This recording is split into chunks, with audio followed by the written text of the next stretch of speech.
અમીરગઢ ગ્રામીણ વિસ્તારમાં લોકો બન્યા છે પરેશાન। ખાતમુહૂર્ત તો થયું કોઝવેનું, પરંતુ બનશે ક્યારે?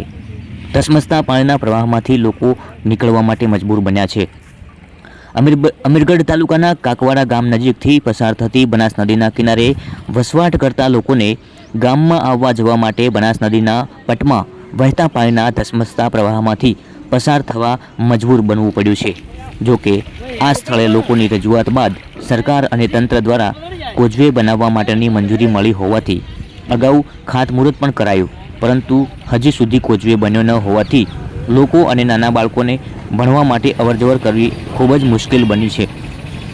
ઉલ્લેખનીય છે કે બાળકોને અભ્યાસ ન બગડે તે માટે તંત્રની સૂચનાથી શિક્ષકો દ્વારા બાળકોને ભણાવવા માટે જઈ રહ્યા છે।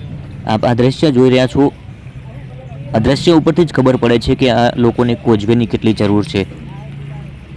નદીના પટ ઉપર વસવાટ કરતા લોકો માટે હાલમાં આ બનાસ નદી માથાના દુખાવા સમાન બની છે, કારણ કે લોકોને અવરજવર કરવા માટે આ ધસમસતા પાણીના પ્રવાહમાંથી ગુજરવું પડે છે।